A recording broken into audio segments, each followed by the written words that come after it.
Assalamualaikum warahmatullahi wabarakatuh.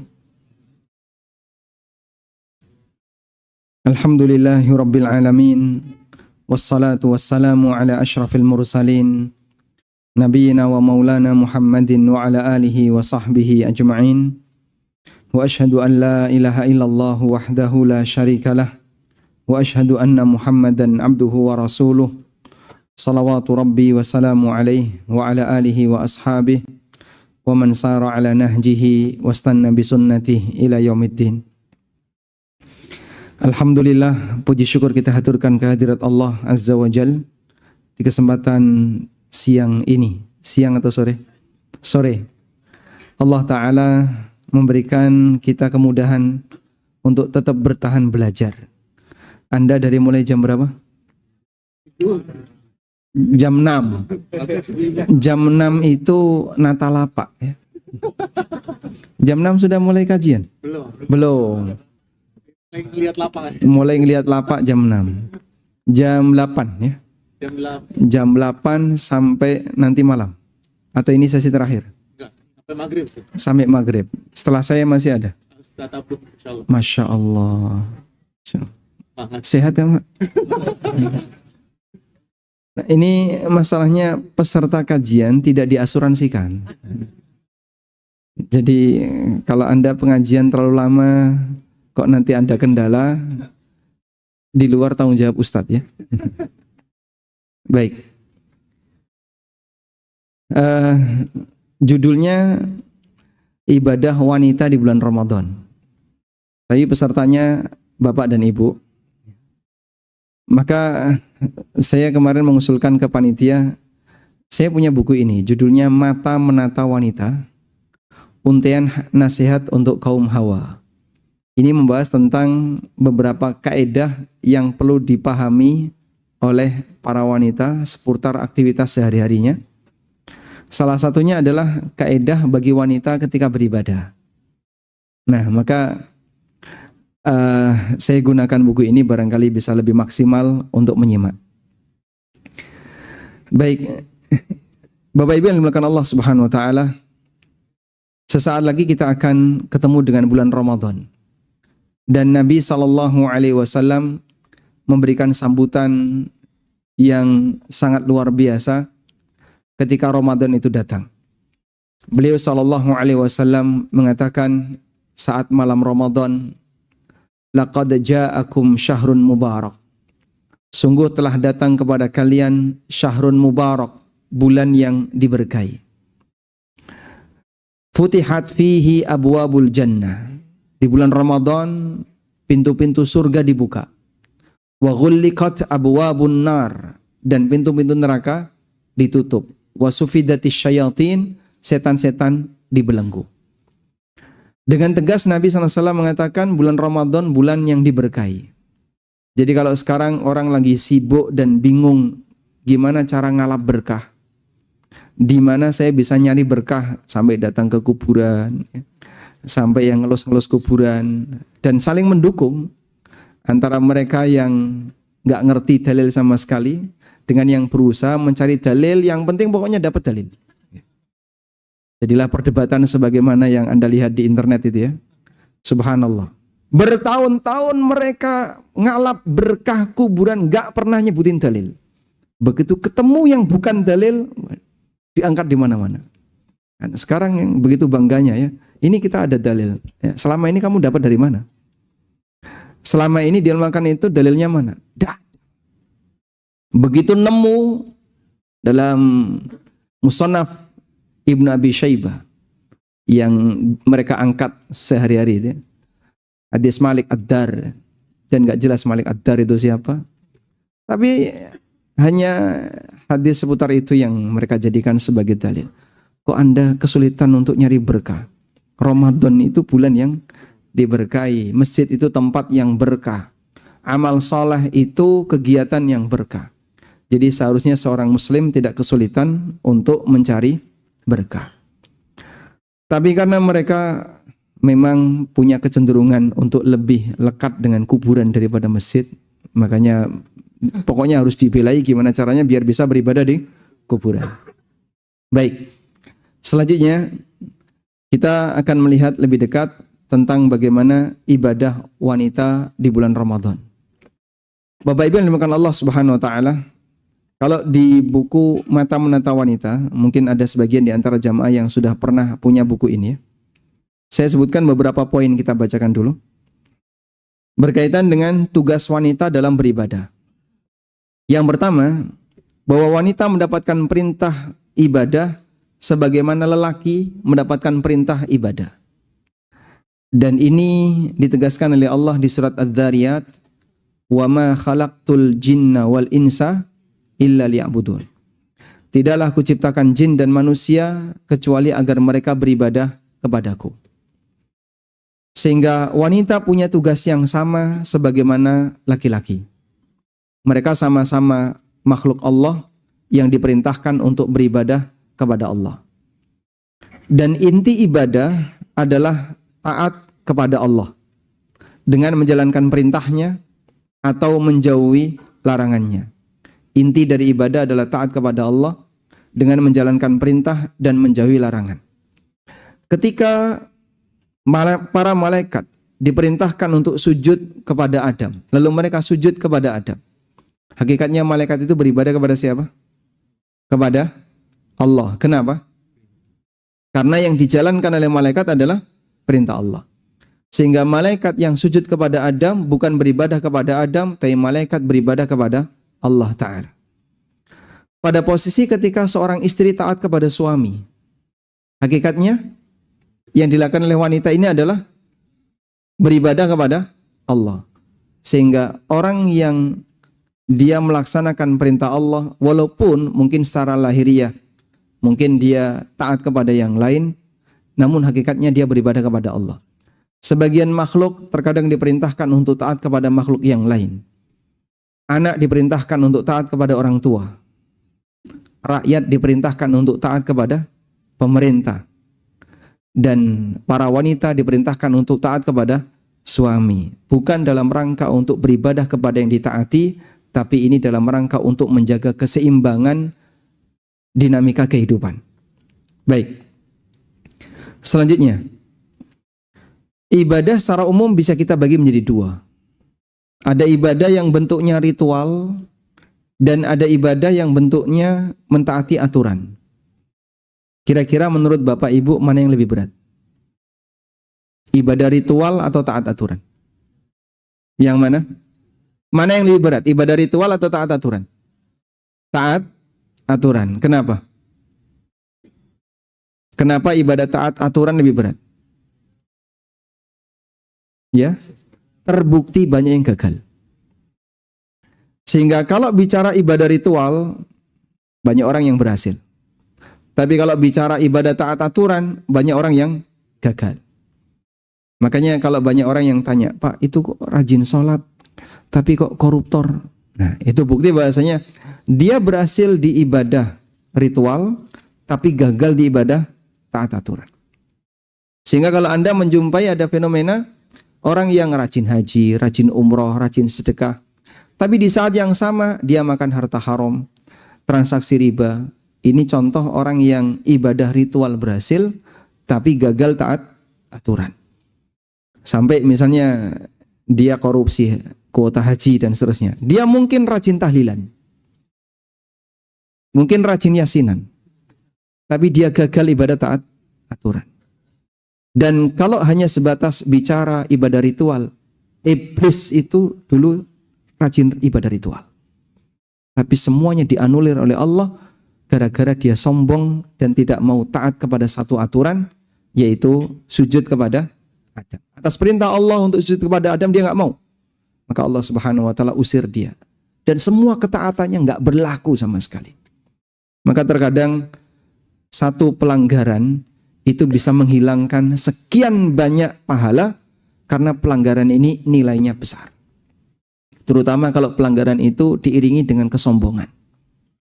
Karena itu kalau orang sudah jelas salah, tapi dia bertahan tidak mau mengakui kesalahan, bahkan dia berusaha untuk membela diri dan merasa lebih baik daripada yang lain, ini bisa sangat berbahaya. Saat iblis sudah jelas dia salah, Ditanya oleh Allah Subhanahu wa taala mengenai alasan, kenapa kamu tidak mau untuk sujud ketika aku perintahkan kepadamu? Ma mana'aka an tasjuda id amartuk? Apa yang menghalangimu untuk sujud ketika aku perintahkan kamu? Apa kata iblis? Qala ana khairum minhu, khalaqtani min narin wa khalaqtahu min tin. Iblis mengatakan, aku lebih baik daripada Adam. Kau ciptakan aku dari api dan kau ciptakan dia dari tanah. Alasan ini tidak diterima oleh Allah Subhanahu wa taala. Sehingga pada posisi ketika dia beralasan bahasanya aku lebih baik dari sisi asal penciptaan. Asal penciptaan itu kan di luar pilihan kamu.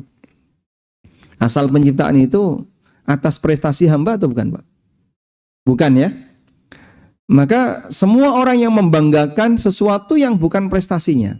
Contohnya model asal penciptaannya. Aku kan keturunan A, aku keturunan B, aku keturunan C. Ini alasan yang digunakan oleh iblis untuk tidak mau menjalankan perintah Allah. Karena dia merasa lebih tinggi daripada yang lain. Maka di situ ada dua pelanggaran yang dilakukan oleh iblis. Satu, dia menolak kebenaran. Yang kedua, merendahkan yang lain. Sempurna sudah kesombongan iblis, maka diusir oleh Allah Subhanahu wa taala. Fama yakunu laka an tatakabbara fiha, kamu enggak boleh untuk sombong di surga, fakhruj, keluar kamu. Sehingga yang sudah berada di dalam surga dilarang untuk menetap di surga karena dia bersikap sombong.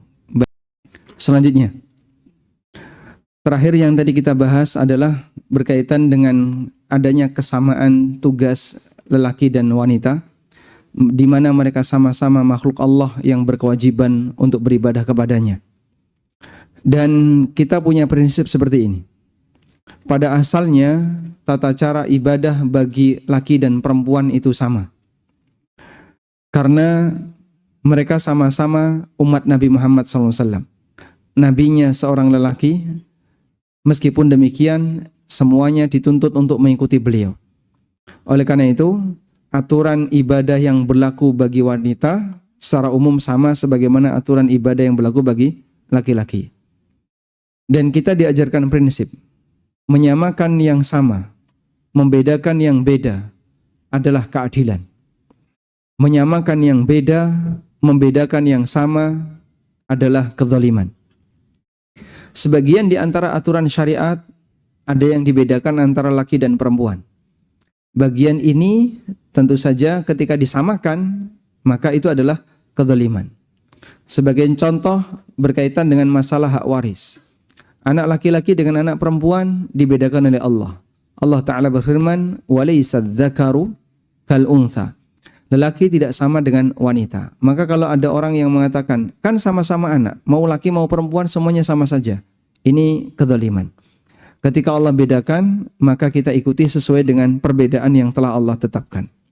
Selanjutnya, pesan berkaitan dengan bagaimana petunjuk ibadah itu telah ditegaskan dalam Al-Quran maupun hadis Nabi SAW. Karena itulah langkah awal agar orang bisa beribadah kepada Allah adalah dengan belajar terlebih dahulu. Yang punya buku silakan di halaman 8 ya.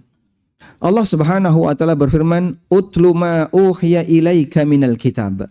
Bacalah kitab yang telah diwahyukan kepadamu. Sehingga Allah perintahkan kita untuk beribadah. Lalu bagaimana cara ibadah itu? Allah berikan kita petunjuk dan bimbingannya. Maka manusia diperintahkan untuk beribadah dan mereka tidak dikasih kebebasan untuk mencari sendiri bagaimana cara ibadahnya. Anda bisa bayangkan, andaikan orang itu diberi kebebasan untuk mencari sendiri tentang tata cara ibadah. Wahai manusia, kalian harus beribadah kepada pencipta kalian. Gimana caranya? Terserah kalian. Kira-kira gimana? Ketika ada 100 orang, akan ada 100 tata cara ibadah. Makanya dalam urusan ibadah, sangat tidak masuk akal kalau orang itu boleh melakukan inovasi. Dengan logika siapapun, gak masuk akal. Karena yang namanya perintah itu, ketika datang dari sang pencipta, akan ada rinciannya. Bagaimana cara melaksanakannya? Dari sinilah kita bisa memahami bahwa ibadah itu harus ada panduan. Sehingga para ulama memberikan kaidah hukum asal ibadah adalah dilarang kecuali jika ada panduan yang memerintahkan, ada panduan yang memberikan arahan. Kalau tidak ada panduannya, maka manusia ya tidak bisa melakukannya. Baik. Sehingga Nabi SAW menyebut belajar agama itu sebagai kewajiban. Talabul ilmi faridatun ala kulli muslim. Belajar ilmu agama adalah kewajiban bagi setiap muslim. Masih banyak orang yang nggak punya kesadaran kalau belajar itu wajib. Sehingga mayoritas kaum muslimin, bagi mereka belajar itu ya kegiatan orang khusus yang mereka mau serius mendalami ilmu agama. Maka ilmu agama disejajarkan sebagaimana ilmu pada umumnya. Yang mau fokus kedokteran, kuliah di fakultas kedokteran. Yang mau mendalami teknik, dia kuliah di fakultas teknik. Mau mendalami hukum, dia kuliah di fakultas hukum. Jadi sifatnya pilihan. Anda mau jadi orang yang expert di bidang apa? Silakan. Pembahasan masalah agama itu dianggap sebagai ilmu pilihan. Sehingga ketika ada orang yang fokus bidang agama, oh berarti memang dia fokus di bagian itu. Mereka belum memahami kalau ilmu agama ini sejatinya adalah kewajiban, ilmu yang menjadi kewajiban bagi setiap muslim untuk mempelajarinya. Karena mereka masih menganggap sebagaimana layaknya ilmu umum yang sifatnya pilihan. Selanjutnya, para wanita memiliki janji yang sama, mendapatkan janji yang sama sebagaimana laki-laki. Maka mereka yang bertakwa bisa mendapatkan derajat yang tinggi, baik laki maupun perempuan. Allah Subhanahu wa taala berfirman, "Wa may ya'mal minas salihati min dzakarin aw untha wa huwa mu'minun falanuhyiyannahu hayatan thayyibah." Barang siapa yang beramal saleh dan dia beriman, baik laki maupun perempuan, maka dia akan mendapatkan kehidupan yang baik. Di ayat yang lain Allah mengatakan, "Wa may ya'mal minas salihati min dzakarin aw untha wa huwa mu'minun faulaika yadkhulunal jannah." Barang siapa yang beramal baik laki maupun perempuan dan dia beriman, maka dia mendapatkan surga. Artinya begini, nggak ada ceritanya pahala wanita setengah pahala lelaki, tidak ada. Sehingga lelaki salat, wanita salat, pahalanya sesuai dengan kualitas salatnya. Andai kan kualitas salatnya sama, mereka punya hak yang sama. Tidak ada ceritanya pahala lelaki 2 kali lipat dibandingkan pahala perempuan. Baik. Hanya saja wanita punya keterbatasan. Dari keterbatasan itulah kuantitas. Anda catat, kuantitas ibadah wanita menjadi lebih sedikit dibandingkan kuantitas ibadah lelaki. Keterbatasannya itu ada di mana, Pak? Tidak bisa ibadah, sholat, puasa ketika mereka sedang haid atau nifas. Dan itu menjadi titik kekurangan wanita. Sebagaimana yang disabdakan Nabi SAW, "Ma ra'aitu minna kisati aqlin wa dinin aglaba lidhi lubbin minkunna." Belum pernah aku lihat makhluk yang kurang agama, kurang dari sisi kemampuan akal, tapi mampu mengendalikan lelaki yang cerdas melebihi kalian, wahai para kaum Hawa. Makanya yang berbahaya yang mana? Kok berbahaya? Baik. Sehingga disebut sebagai naqisatuddin, orang yang memiliki kekurangan agama. Dan Nabi SAW ketika ditanya, apa yang dimaksud dengan nuqsanuddin? Kata beliau, amma nuqsanuddin tamkuthul layali ma tusalli wa tuftiru fi Ramadan. Kurangnya agama wanita adalah mereka tidak salat dalam beberapa waktu dan tidak berpuasa Ramadan disebabkan karena mereka mengalami haid. Dan ini kodrat yang dialami oleh ibu-ibu. Muncul pertanyaan, di posisi ketika kurang agamanya seperti ini, Pak, yang mereka tidak bisa ibadah karena haid. Tapi Nabi SAW menekankan bagi para wanita untuk ridho dengan ketetapan itu. Saat Aisyah radhiyallahu anha, beliau berangkat haji bersama Nabi SAW, Aisyah mengalami haid. Di mana? Di daerah Sarif. Sarif itu dekat sekali dengan Mekah. Tinggal pelintengan itu sudah sampai Mekah, Pak. Satu lemparan batu sudah sampai Mekah. Sehingga Aisyah merasa sangat sedih. Sebentar lagi sudah bisa melakukan tawaf, melakukan sa'i, dan mengikuti ibadah bersama kaum muslimin. Tapi Allah berikan ujian haid bagi Aisyah. Nangis beliau. Ditenangkan oleh sang suami. Anafisti, kamu haid? Kemudian Nabi SAW mengatakan, "Dzalika syai'un qad katabahu Allahu ala banati Adam." Itu adalah sesuatu yang telah Allah tetapkan bagi para putri Adam. Sehingga mau gimana lagi, kau tidak mungkin bisa menolaknya. Maka beliau hanya kasih penekanan, ridho terhadap ketetapan Allah, itu pilihan terbaik. Sehingga ibu-ibu misalnya mengalami haid ketika Ramadan, atau mengalami haid ketika umroh, ketika haji, sudah nggak usah stres. Ridho dengan ketetapan Allah, ini termasuk di antara bentuk ibadah hati yang mungkin bisa menggantikan nilai dari kondisi ketika Anda tidak bisa melaksanakan ibadah ketika itu. Tapi aku ridho, aku tidak stres, aku tidak bingung, bahkan suudzon kepada Allah, tidak. Ridho dengan ketetapan Allah termasuk di antara bentuk ibadah kepada Allah Ta'ala. Dan kami nasihatkan bagi para wanita yang sedang mengalami haid dalam situasi ibadah, mereka tidak dilarang untuk melakukan semua ibadah, hanya dilarang melakukan sebagian ibadah. Sehingga yang perlu untuk dilakukan adalah ketika Anda terhalang untuk melakukan ibadah A, Anda masih punya pilihan untuk melakukan ibadah B, ibadah C, dan seterusnya. Baik, coba saya tanya ya, bapak-bapak kalau berangkat ke masjid, dari mulai berangkat sampai pulang berapa lama? 20 menit? 20 menit? Ya, tergantung temennya ya. Ketika Anda berangkat dari rumah, sholat jamaah, sampai pulang tanpa kegiatan ngobrol, tanpa kegiatan bermain dengan teman, anggaplah misalnya 20 menit. Baik, ibu-ibu yang mungkin tidak sholat ke masjid, kalau bisa gunakan rentang waktu yang sama ketika Anda beribadah di rumah. Karena biasanya kan mentang-mentang ibu-ibu nggak ke masjid, ibadahnya jadi lebih singkat. Sholatnya paling cuma 3 menit, dzikirnya 2 menit, habis itu sudah selesai. Anda jadinya mengambil waktu yang jauh lebih pendek. Sementara suami Anda dari mulai keluar rumah sampai pulang semuanya dihitung sebagai ibadah. Maka ibu-ibu jangan kalah, termasuk ketika Anda sedang haid.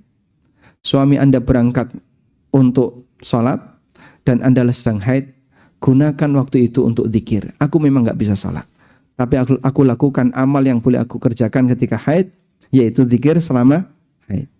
Baik.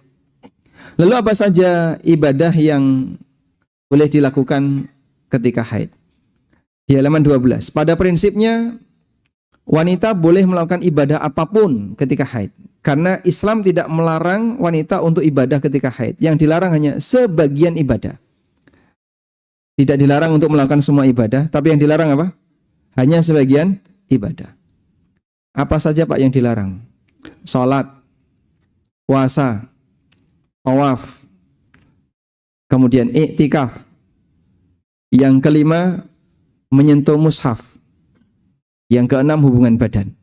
Sisanya boleh. Bisa diulang? Salat, puasa, i'tikaf, tawaf, i'tikaf, menyentuh mushaf, hubungan badan. Selain itu, boleh. Sudah? Kalau baca Quran boleh nggak Pak? Jumhur melarang.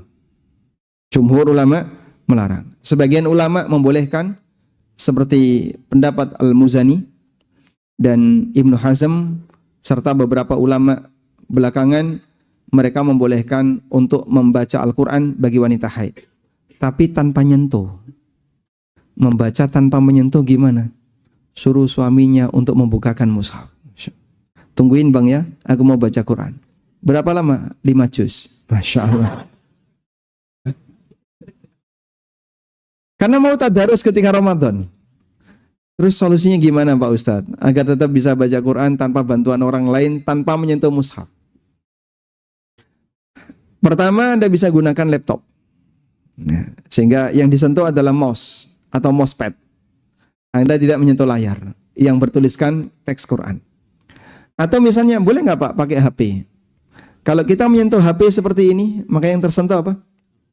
HP, device. Yang saya sentuh adalah sebuah alat.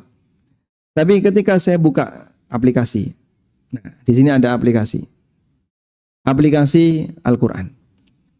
Kalau saya hadas, saya nyentuh aplikasi ini, berarti saya menyentuh Al-Quran dalam kondisi hadas. Tapi ketika saya gunakan benda yang lain yang bisa dijadikan sebagai alat bantu untuk memindahkan, misalnya pen, maka insya Allah tidak terhitung sebagai menyentuh mushaf. Kalau pakai sarung tangan, Pak, tidak memberi pengaruh.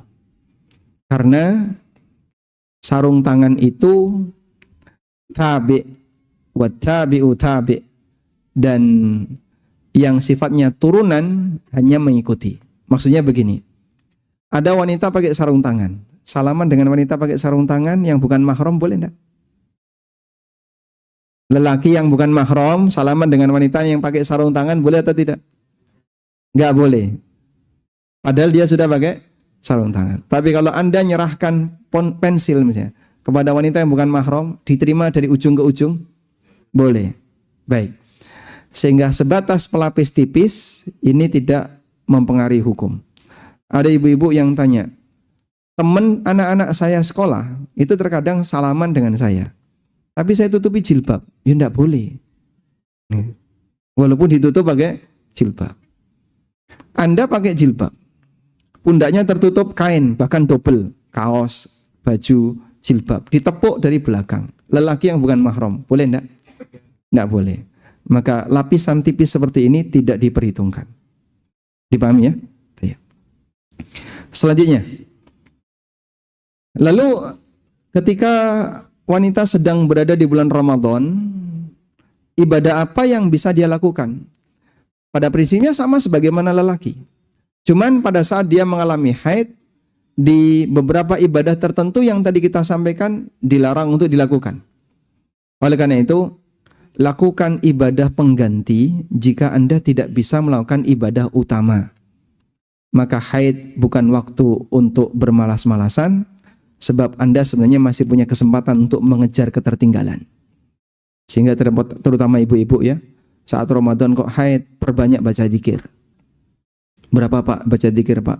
Abu Hurairah radhiyallahu anhu dalam sehari, beliau membaca zikir 3.000 kali. Baca subhanallah 3.000 kali. Dan ada juga ulama yang dalam sehari dia membaca tasbih 12.000 kali. Kita baca zikir masih perhitungan. Sudah 100 rasanya banyak sekali. Padahal para ulama salaf di masa silam, mereka satuannya ribuan. Maka sebenarnya masih banyak cara yang bisa dilakukan oleh para ummahat untuk bisa mendulang pahala sepanjang Ramadan. Selanjutnya, di antara perbedaan ibadah wanita dengan lelaki adalah berkaitan dengan tugas wanita lebih terbatas di dalam rumah. Sedangkan lelaki dominan di luar. Maka lelaki wajib sholat jamaah, wajib jumatan, jihad fi sabilillah, harus menjadi khatib, jadi imam sholat, dan seterusnya. Wanita tidak ada itu semua. Sehingga yang sifatnya fardu kifayah, rata-rata pelaksananya lelaki. Azan, fardu kifayah. Jadi imam, fardu kifayah. Jadi khatib, fardu kifayah.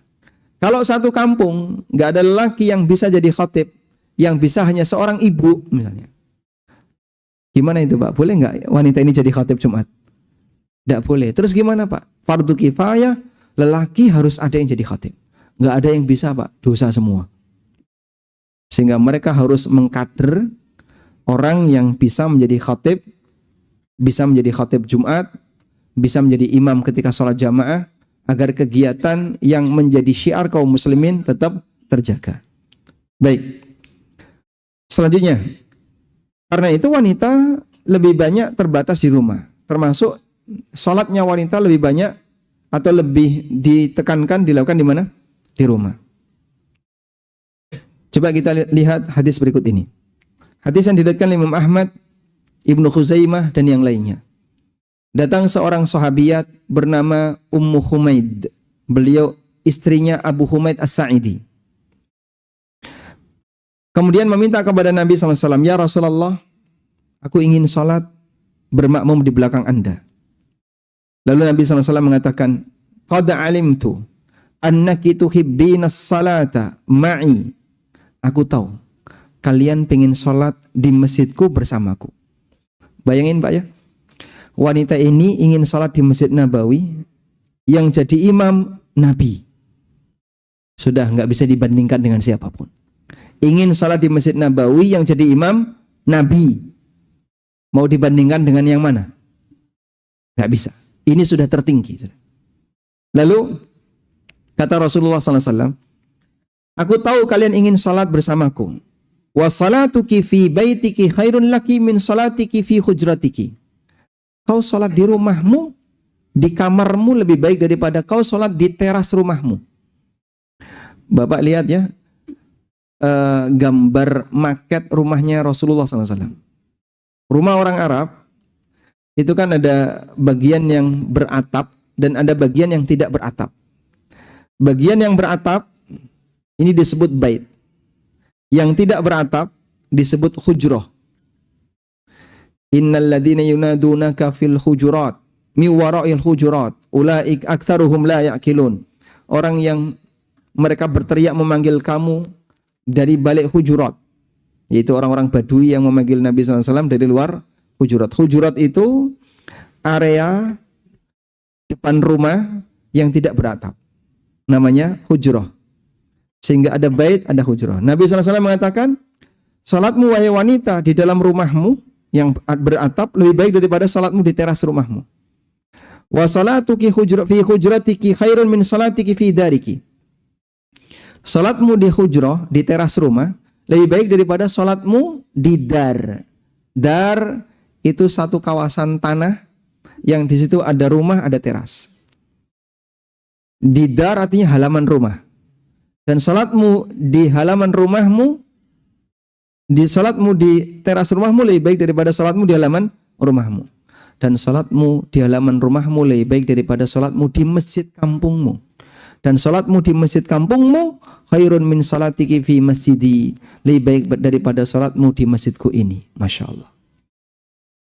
Sehingga seorang wanita yang salat di dalam rumah lebih afdol nilainya daripada dia salat di Masjid Nabawi yang ngimami Nabi. Sudah nggak ada perbandingan yang lain. Makanya kalau ada ibu-ibu yang rajin sholat di masjid, tapi bapak-bapaknya rajin sholat di rumah, ini suami yang solehah, istrinya istri yang soleh. Kebalik ini. Dan ada yang seperti itu. Kebalik ini Pak. Sehingga fungsi ini seharusnya dijalankan dengan baik. Lelaki salatnya di luar, sementara wanita salatnya di dalam. Baik. Selanjutnya, bagaimana kalau wanita salat sambil ngomong anak? Salat sambil ngomong anak diperbolehkan dengan catatan. 1. Jika anak itu membawa diapers, pakai popok, dan di popok itu ada najisnya, maka tidak boleh digendong. Kenapa Pak? Karena kalau dia gendong bayi yang bawa najis, berarti dia terhitung ngantongi najis atau bawa najis. Misalnya ya, ada sebuah botol isinya najis, luarnya suci, dalamnya cairan najis. Anda masukkan ke dalam kantong dipakai sholat, boleh atau tidak? Tidak boleh. Kenapa? Karena kategori dia membawa najis. Dan ini ditegaskan oleh Ibnu Qudamah, praktek seperti ini. Kalau ada orang membawa qarurah, membawa botol, lalu botol itu diisi dengan najis, kemudian dia kantongi, dia bawa ketika sholat, sholatnya batal. Karena dia bawa najis. Bayi ini yang pakai popok ada najisnya, digendong, hukumnya ketika sholat hukumnya nggak boleh. Karena apa? Terhitung sebagai orang yang bawa najis. Yang kedua, jika disentuh dengan bayi pakai popok yang di popoknya ada najis, batal atau tidak? Misalnya ibunya sedang sholat, bayinya tiba-tiba merambat, ngelendot-ngelendot di ibunya, dan dia di popoknya ada najis, batal atau tidak? Tidak. Kenapa? Karena gendong membawa dengan disentuh beda. Wanita haid salaman dengan wanita yang tidak haid. Cuci tangan enggak? Kenapa? Karena jasadnya wanita haid tidak najis. Walaupun dia mungkin bawa najis. Bayi ini jasadnya suci, pakaiannya suci. Walaupun di popoknya ada najis, maka sebatas disentuh bayi yang di popoknya ada najis, tidak masalah. Tapi kalau digendong, tidak boleh. Maka kalau bayinya nangis dan Anda tahu di popoknya ada najis, Anda dilarang untuk gendong. Biarkan nangis dan sholat. Terus gimana Pak? Kan kasihan dia. Dulu ma'ruf di zaman Nabi SAW, ada ibu-ibu yang sholat, bayinya nangis. Dan beliau tidak nyuruh ibunya membatalkan sholat. Tapi sholatnya dipercepat. Sehingga dalam posisi itu, sholatnya tidak dibatalkan. Kemudian dalam kondisi ketika bayi ini bersih dari najis, maka boleh digendong. Dan Nabi SAW pernah gendong Umamah bintu Zainab ketika beliau sedang ngimami sholat. Kalau berdiri digendong, ketika sujud ditaruh, dan demikian seterusnya. Sehingga walaupun ada banyak gerakan, hukumnya boleh, karena gerakan ini dibutuhkan. Wallahu a'lam. Selanjutnya ibadah wanita ketika ada suami. Di halaman 25 bagi yang punya buku ya. Pertama, istri tidak boleh sholat sunnah terlalu lama sehingga menelantarkan suaminya. Masya Allah, ini kayak selama apa ini Pak? Menelantarkan suaminya gara-gara istrinya sholat. Tapi ini pernah terjadi di zaman Nabi SAW. Abu Sa'id Al-Khudri bercerita, ada seorang wanita yang datang kepada Nabi SAW saat kami bersama beliau. Wanita itu mengatakan, "Ya Rasulullah, suami saya memukulku ketika aku sholat dan menyuruhku berbuka ketika aku puasa sunnah." Mendengar aduan itu, suaminya datang klarifikasi. Suaminya siapa namanya? Safwan bin Mu'attal. Maka Safwan bin Mu'attal menyampaikan kepada Nabi SAW, "Ya Rasulullah, amma qauluha yadribuni idza sallaitu." Laporan dari istriku, kalau aku memukul dia ketika dia salat, fa innaha taqra'u bi suratain wa qad nahaituha. Karena dia ketika salat dia membaca 2 surat. Wallahu a'lam, mungkin Ali Imran sama Al-Baqarah atau gimana. Sehingga kelamaan maka dipukul sama suaminya. Lalu apa dikatakan Nabi SAW? "Lau kanat suratun wahidah lakafatin nas." Kalau cuma 1 surat itu sebenarnya sudah cukup. Kalau 1 surat sebenarnya sudah cukup. Masya Allah. Nabi SAW menerima klarifikasi suami. Jadi Anda lihat ya, ada ibadah ritual, sekali lagi ibadah ritual, tapi ini menghalangi hak orang lain. Maka ibadah ritual ini dinilai salah ketika menghalangi hak orang lain. Anak sedang sholat sunnah. Kalau sholat wajib jangan dibatalkan, tapi dipercepat. Anak sedang sholat sunnah, dipanggil oleh orang tuanya. Pilih mana? Batalin sholat atau lanjut sholat? Kenapa batalin sholat? Karena mendatangi panggilan orang tua wajib. Juraij yang pernah diceritakan Nabi SAW, dia ahli ibadah tapi tidak ahli ilmu. Saat dia sedang salat sunnah, dipanggil sama ibunya, "Ya Juraij." Perasaannya bingung. "Ummi wa salati," ibuku ataukah salatku? Fakhtara salatahu, maka dia lebih milih salatnya sampai selesai salat. Kegiatan dalam kesempatan yang lain ketika beliau sedang salat dipanggil lagi sama ibunya sampai 3 kali, ibunya jengkel. Akhirnya ibunya berdoa, "Allahumma la tumithu hatta tarayinna wajhal mumisad." Ya Allah, jangan kau matikan Juraij sampai engkau tampakkan di hadapannya wajah pelacur. Jadi melihat wajah pezina, wajah pelacur itu doa buruk di masa silam. Kalau sekarang nggak pakai didoakan ya.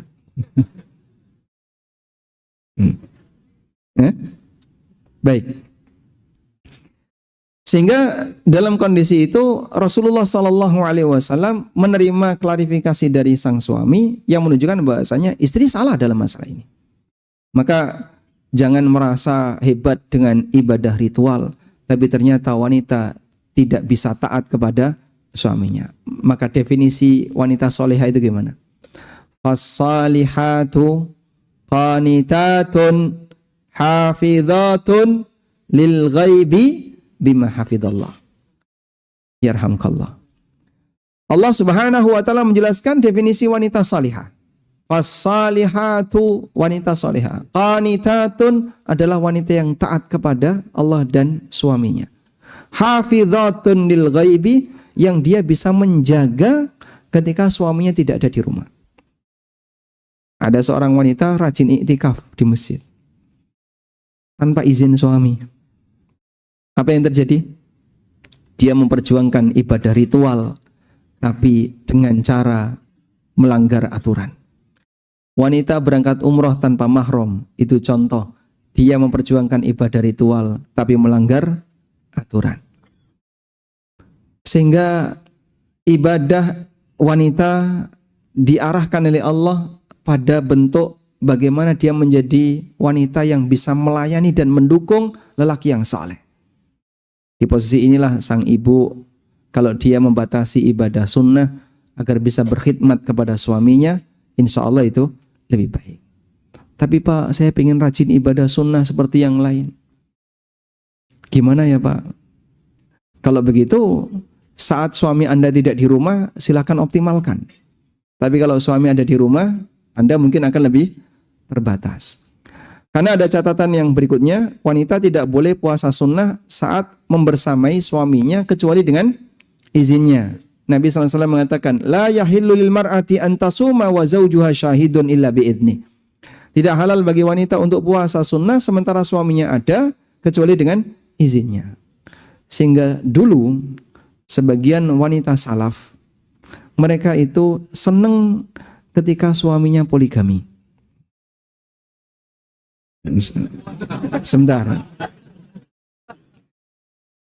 Ini agak delay dikit responnya ya. Kenapa kok mereka merasa bahagia? Jadi pada saat suaminya sedang tidak ada di rumah, istrinya bisa fokus baca Quran, bisa fokus ibadah. Alhamdulillah, suamiku lagi sama dia. Jadi aku lebih bisa fokus untuk ibadah. Ini sunnah yang hilang di masa sekarang. Mau dihidupkan kembali, Pak? Keberatan? Ayo. Intinya, ketika di posisi wanita membersamai suaminya, ternyata ibadahnya ada di sini. Dia berkhidmat kepada suaminya, melayani suaminya, dan seterusnya. Maka sekali lagi ibu-ibu ya, tadi sudah kita sampaikan di awal. Mungkin barangkali sebagian ada yang belum hadir. Ada sebagian makhluk yang diperintahkan oleh Allah untuk taat kepada makhluk yang lain. Anak diperintahkan taat kepada orang tua. Rakyat diperintahkan taat kepada pemerintah. Demikian pula istri diperintahkan taat kepada suami. Dan itu menjadi salah satu syarat untuk dapat pintu surga. Nabi SAW pernah bersabda, "Idza sallatil mar'atu khamsaha wa shamat syahraha wa ata'at ba'laha wa ahsanat farjaha dakhalat min ayyi babil jannati sya'at." Apabila seorang wanita menjaga salat 5 waktu, menjaga puasa Ramadan, menjaga kehormatannya, mentaati suaminya, qila laha udkhilil jannah min ayyi babin syi'ti. Ibu silahkan masuk surga, mau dari pintu manapun, boleh milih. Masya Allah. Janji indah bagi seorang wanita yang disambut oleh malaikat, dipersilahkan untuk masuk surga, dari pintu manapun dia boleh milih. Sehingga lihat di sini Pak, wanita tidak dituntut untuk ibadah yang sifatnya harus berjuang keluar rumah. Tapi lebih banyak ibadah yang terbatas. Menjaga sholat 5 waktu. Apalagi Pak? Puasa Ramadan dijaga. Apalagi? Apalagi? Menjaga kehormatan. Yang keempat, mentaati suami. Silahkan masuk surga dari pintu manapun. Baik. Selanjutnya, ketika wanita sedang berpuasa, maka ada masalah yang mungkin dia alami adalah berkaitan dengan masalah qadha. Qadha puasa. Qadha puasa batas maksimalnya adalah sebelum masuk Ramadan berikutnya. Jika ada wanita yang punya utang puasa sampai masuk Ramadan berikutnya, kok qadanya belum selesai, maka dia berdosa dan qadanya tetap wajib dia laksanakan, ditambah dia harus bayar fidyah. Jadi misalnya dia punya utang puasa 7 hari ini. Ramadan tinggal 10 hari lagi. 10 hari lagi ini malas dia untuk berpuasa. Sampai masuk Ramadan besok ini. Maka 7 hari tadi tidak gugur. Dia tetap wajib qadha setelah Ramadan ini. Yang kedua dia berdosa. Yang ketiga nanti bayar fidyah. Jadi setelah Ramadan ini nanti dia qadha 7 hari. Plus ngasih makan sebanyak 7 paket makanan sejumlah hari yang menjadi kewajiban dia untuk qadha. Dah? Karena tertunda. Dan yang cukup memprihatinkan, banyak di antara wanita yang mungkin dulu belum kenal agama dengan baik, dia kalau haid tidak qadha puasa. Itu sampai bertahun-tahun, sampai ada yang 100 hari, 100 sekian puluh hari. Dan itu tidak boleh dibiarkan. Itu tetap wajib untuk dia laksanakan sampai selesai. Bagaimana Pak? Kalau qadhanya belum selesai dan dia mati. Kalau dia mati sementara qadhanya belum selesai, maka nanti dibayarkan fidyah oleh keluarganya. Baik. Selanjutnya, puasa qadha itu puasa wajib. Dan puasa wajib dilarang untuk dibatalkan. Beda dengan puasa sunnah. Kalau puasa sunnah kata Nabi SAW, bahwa amiru nafsihi. Orang yang puasa sunnah, maka dia punya kendali terhadap dirinya sendiri. Mau dibatalkan silahkan, lanjut silahkan. Tapi kalau puasa wajib, tidak boleh dibatalkan. Makanya kalau ibu-ibu mau qadha dan suaminya ada di rumah, sebaiknya izin dulu. Pak, besok saya mau qadha. Aman Pak kan? Aman. Kalau aman silahkan qadha. Tapi kalau enggak aman, oh jangan. Besok enggak aman untuk qadha. Maka Anda jangan qadha. Karena itu Aisyah radhiyallahu anha, beliau menunda qadha sampai kapan? Sya'ban. Kuntu alayya min saumi Ramadan. Fama astati'u an aqdiyahu illa fi Sya'ban.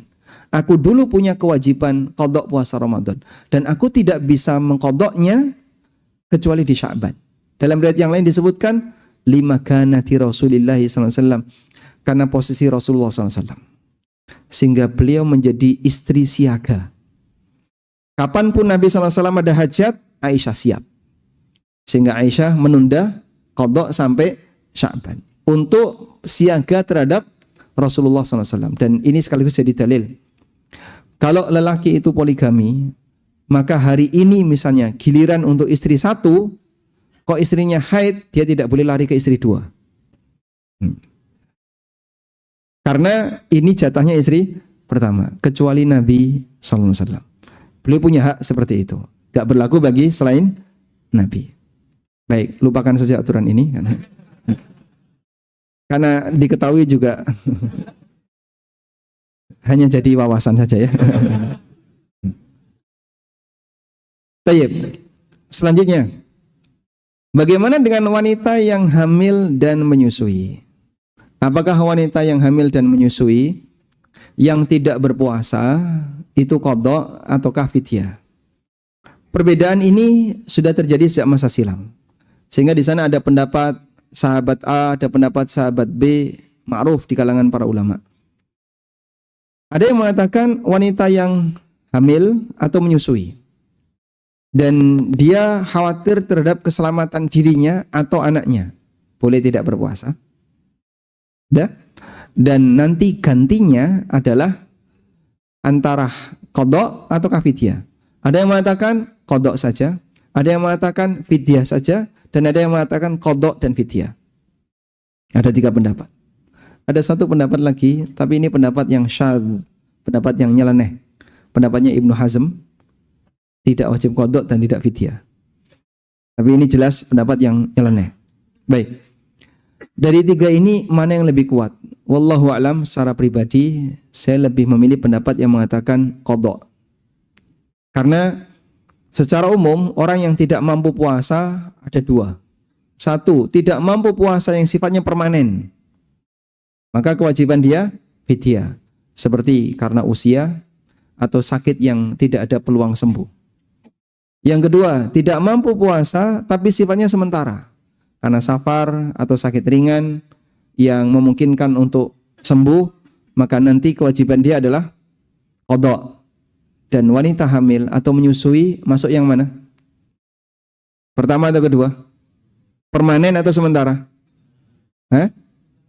Sementara. Dia hamil, gak bisa puasa, masuk Ramadan. Setelah itu menyusui, tahun kedua, gak bisa puasa. Setelah itu, hamil lagi. Menyusui lagi, hamil lagi, menyusui lagi. Masya Allah. Jadinya gimana ini? Baik. Kalau memang 100% dia gak bisa, Pak, ritme hidup kami, Pak, antara hamil sama menyusui, tidak ada yang lain. Sehingga per 2 tahun muncul anak baru. Launching lagi. Per 2 tahun. Kalau seperti itu ritme hidupnya, sehingga tidak ada peluang bagi dia untuk puasa Ramadan tepat waktu maupun qadha, numpuk dalam jumlah banyak, pilihan yang terakhir adalah di ujung nanti setelah dia berhenti qadha sebisanya, sisanya fidyah. Sampai titik terakhir sudah tua, Pak, nggak bisa. Maka sisanya fidyah. Wallahu a'lam. Walhamdulillahirabbil alamin. Mungkin itu yang bisa kita sampaikan sebagai pengantar. Kita sampai jam berapa? Sampai jam 5, Ustaz. Sampai jam 5? Bukannya jam 8? Ada pemateri berikutnya ya. Yeah. Baik, kita langsung masuk ke sesi pertanyaan. Izin Ustaz, jika seseorang yang rajin ibadah, rajin bersedekah kepada orang lain, tapi orang itu juga rajin berzina, dan orang itu selalu bertobat tapi mengulangi kembali dosanya, apakah orang tobatnya dia diterima? Baik, kita selalu bermaksiat setiap hari dengan aneka ragam maksiat. Tapi di sana ada maksiat-maksiat besar yang resikonya besar. Maka seorang mukmin sudah selayaknya menghindari maksiat ini sebisa mungkin. Allah sebut zina itu sabil. Wala taqrabuz zina innahu kana fahishatan wa sa'a sabila.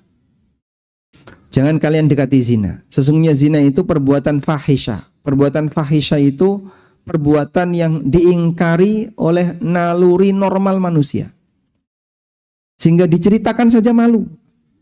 Diceritakan saja malu.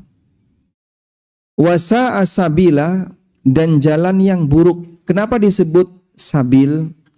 Karena orang kalau sudah memasukinya susah keluar. Sehingga disebut seperti jalan.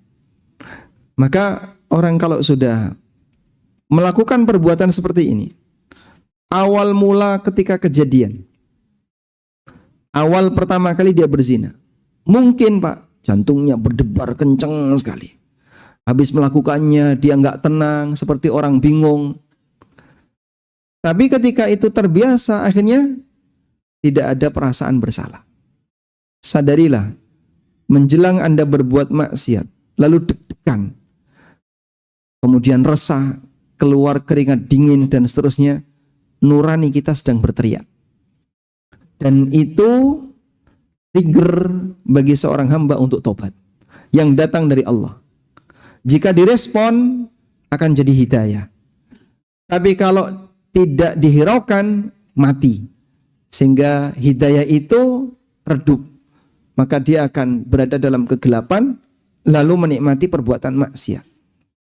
Allah Subhanahu wa taala mengatakan, ya ayyuhalladzina amanu stajibu lillahi war rasul idza da'akum lima yuhyikum wa'lamu annallaha yahulu bainal mar'i wa qalbi. Wahai orang yang beriman, penuhilah panggilan Allah dan Rasulnya. Idza da'akum lima yuhyikum, ketika mereka mengajak kalian untuk kehidupan kalian. Allah sebut ajakan kembali kepada hidayah sebagai ajakan kehidupan. Hati kamu akan hidup kalau kamu mengikuti hidayah ini, mengikuti ajakan ini.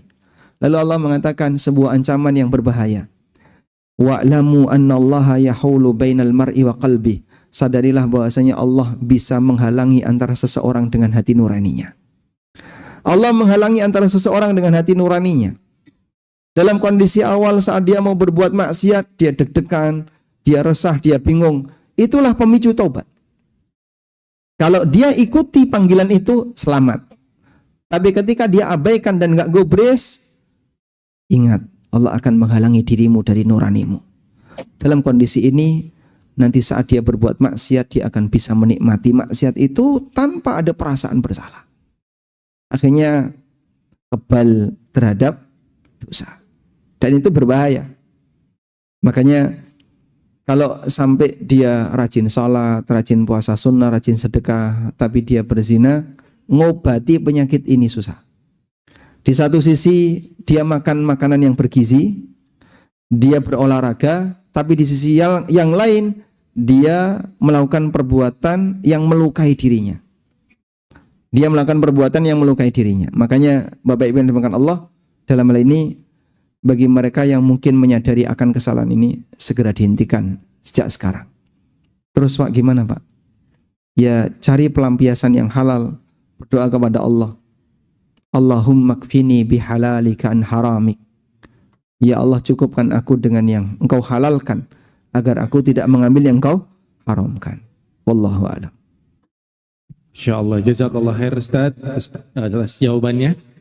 Untuk pertanyaan berikutnya Ustaz tadi membahas soal wanita yang haid menyentuh Al-Quran atau mushaf. Nah, bagaimana ini perempuan yang menyentuh mushaf yang ada terjemahan Indonesianya Ustaz? Apa hukumnya wanita haid menyentuh mushaf terjemahan? Para ulama menjelaskan bahwa wanita boleh menyentuh kitab tafsir. Karena kitab tafsir itu bukan Al-Quran. Itu kitab tafsir sebagaimana buku pada umumnya. Ini bukan Quran, walaupun di dalamnya ada teks Quran. Tapi ini bukan Al-Quran. Sehingga kalau wanita menyentuh kitab tafsir, boleh. Karena itu bukan Quran. Pertanyaannya, Quran terjemah itu tafsir atau Quran? Quran terjemah itu buku tafsir, seperti terjemahan tafsir Ibnu Katsir, terjemahan tafsir Syekh Sa'di. Itu kitab terjemah tafsir. Nah, Quran terjemah itu tafsir atau Al-Quran? Kitab tafsir atau kitab Al-Quran?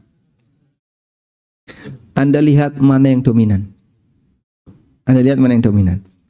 Kalau yang dominan itu selain teks Quran, jadi misalnya keterangannya panjang, ada footnote-nya dan seterusnya, maka ini kitab tafsir.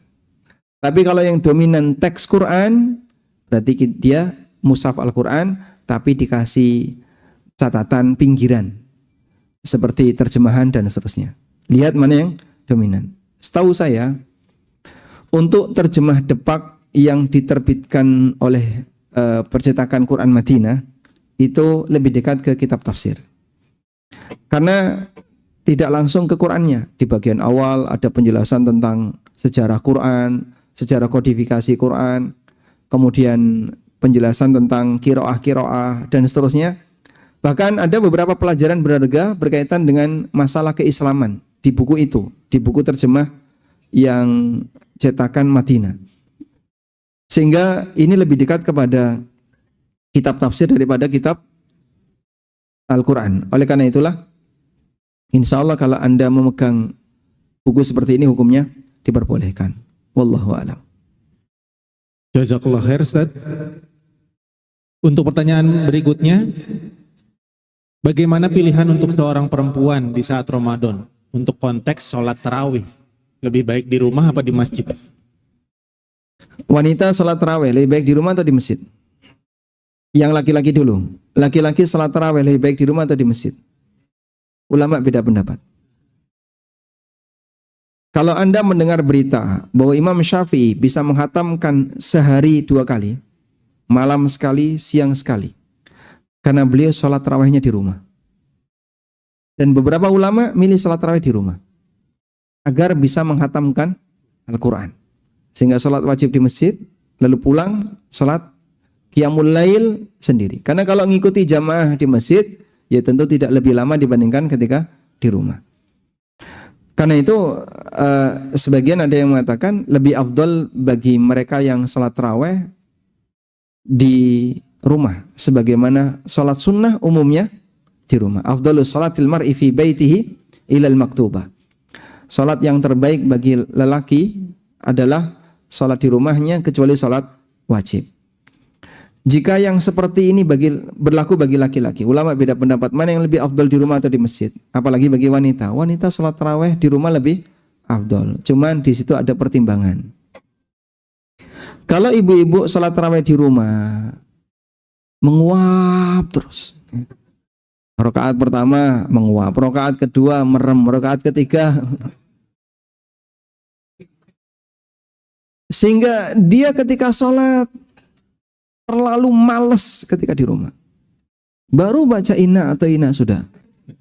Ini tadi rakaat keberapa ya? Sudahlah kalau kayak gini caranya ke masjid aja, ke masjid. Daripada kalau di rumah dia enggak semangat. Ruh sholatnya hilang. Saking ngantuknya karena enggak ada temannya. Maka silakan Anda ikut ke masjid agar bisa lebih semangat dan sholat Anda lebih panjang, lebih fokus. Wallahu a'lam. Masya Allah, barakallahu fiik. Untuk pertanyaan berikutnya, ini saat haid wanita ini pengen tetap itikaf di masjid agar imannya tidak turun, Ustaz. Nah, bagaimana? Apakah boleh? Agar imannya tidak turun. Berarti di luar Ramadan berbahaya. Dia itikaf hanya di 10 terakhir Ramadan. Berarti di luar itu gimana itu? Apakah dia merasakan imannya turun drastis? Karena selama setahun 20 hari. Baik. Melanggar aturan dilarang. Walaupun dia ada keinginan untuk beribadah. Maka kalau tidak boleh ya jangan dilanggar. Karena itu bagi wanita yang sedang haid, jika dia tetap ingin memupuk iman, masih banyak cara yang bisa dia lakukan. Ala bidzikrillah tatmainnul qulub. Anda bisa banyak berzikir kepada. Mendengarkan tausiah dan kajian ilmiah, insya Allah bisa menambah iman. Contoh bentuk pertambahan iman saat kajian. Allah Subhanahu wa taala berfirman di akhir dari surat At-Taubah. Wa idza ma unzilat suratun faminhum may yaqulu ayyukum zadatu hadhi imana. Fa'ammal ladzina amanu fazadathum imanan wa hum yastabshirun. Apabila turun satu ayat yang baru atau surat yang baru kepada Nabi SAW, maka orang munafik mengatakan, siapa di antara kalian yang imannya bertambah? Lalu Allah mengatakan, fa'ammal ladzina amanu fazadathum imanan wa hum yastabshirun.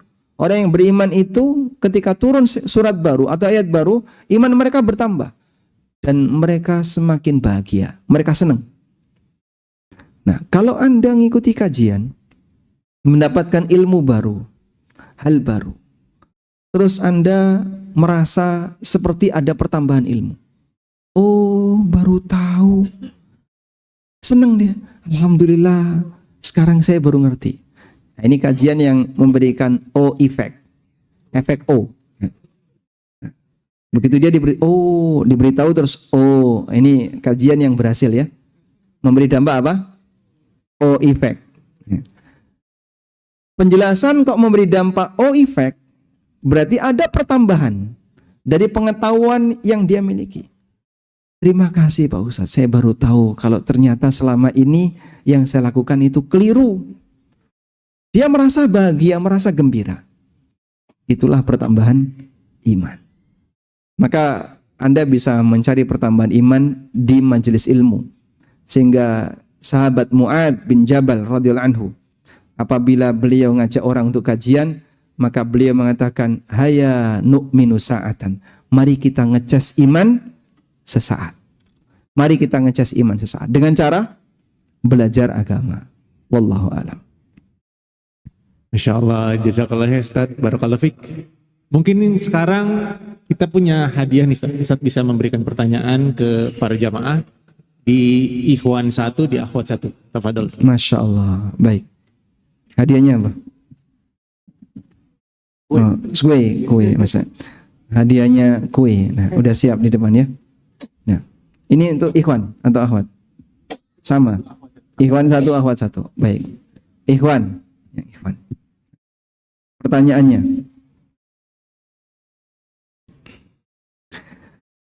Jelaskan macam-macam ibadah. Silakan. Baik, ahsanallahu ilaikum Barakallahu fiik. kepada Ustadz Aminur Ba'ith atas kesempatan untuk menjawab pertanyaannya. Ibadah terbagi menjadi dua, secara keseluruhan, secara umum itu terbagi menjadi dua. Pertama itu adalah ta'atul ma'murat wal anzimah ataupun mentaati sebuah peraturan, Taat aturan. taat aturan. Yang kedua adalah al-ibadah al-mahdhah ataupun ibadah secara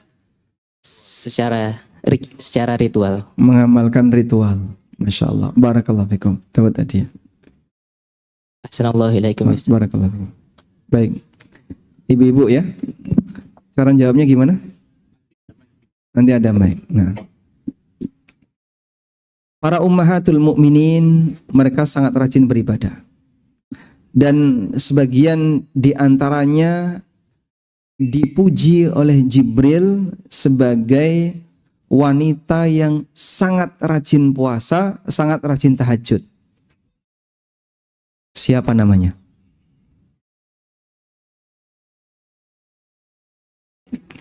Ummahatul mukminin yang dipuji oleh Jibril dengan wanita yang fa innaha kanat sawwamah qawwamah.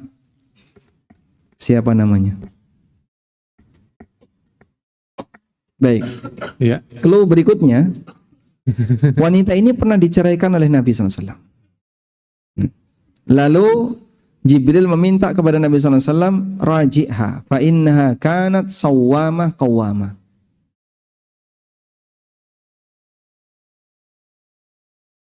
Ya, ada.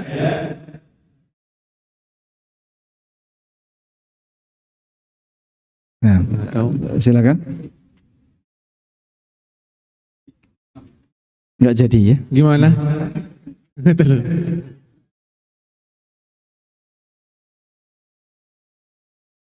Hadiahnya nggak ada. Oh, panitianya lah, panitianya hilang.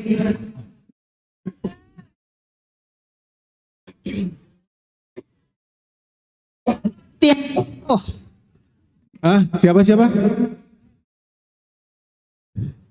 oh, Hah? Kepotong. Coba agak santai, lebih maju lagi. yang rajin berpuasa. Siti Hafsah. Siti Hafsah. Oh, Ada Sitinya? nggak ada sih. Oh, nggak ada. Hafsah Ustaz. Hafsah bintu Ya. Hafsah binti Uyi Umar. Kalau bintu Huyai itu Sofia ya. Hafsah bintu Umar bin Khattab Iya, Umar bin Khattab. radhiyallahu anhuma. Baik, Ya. dapat hadiah. Ya. Alhamdulillah. Syukran ya Ustaz. Ya, Masya Allah, barakallahu fikum. Ustadz, mungkin ada nasihat terakhir sebelum ditutup? Nah, alhamdulillah saat lagi kita akan ketemu dengan bulan Ramadan. Dan kita tidak tahu apakah kita bisa ketemu ataukah tidak. Maka perbanyaklah berdoa kepada Allah agar kita diberi keselamatan fisik dan jiwa. Selamat jiwa raga sehingga bisa ketemu dengan bulan Ramadan. Dan kita juga tidak tahu apakah nanti kita bisa berhasil saat berjuang di bulan Ramadan ataukah kita menjadi para pecundang yang gagal. Sehingga doa yang layak untuk kita rutinkan, memohon 3 hal kepada Allah sebagai bukti penghargaan kita terhadap amalan di bulan Ramadan. Pertama, mintalah agar Allah memberikan keselamatan bagi fisik dan batin kita agar bisa ketemu Ramadan. Allahumma salimni ila Ramadan. Ya Allah, selamatkanlah aku sampai bulan Ramadan. Yang kedua, minta kepada Allah agar dimudahkan untuk beribadah ketika Ramadan. Wa sallimli Ramadana. Ya Allah, serahkanlah Ramadan kepadaku. Artinya kita minta semoga kita dimudahkan untuk beribadah di bulan Ramadan, seolah-olah Ramadan itu diserahkan ke kita. Yang ketiga, minta kepada Allah agar amal kita di bulan Ramadan diterima oleh Allah. Wa tasallamhu minni mutaqabbala. Dan terimalah amalku di bulan Ramadan. Dengan permohonan tiga ini menunjukkan perhatian kita terhadap arti penting beramal di bulan Ramadan. Allahumma sallimna ila Ramadan wa sallim lana Ramadana wa tasallamhu minna mutaqabbala. Allahumma a'inna ala dzikrika wa syukrika wa husni ibadatik wa sallallahu ala nabiyyina Muhammadin wa ala alihi wa sahbihi wa sallam wa akhiru da'wana anil hamdulillahi rabbil alamin. Wassalamu alaikum warahmatullahi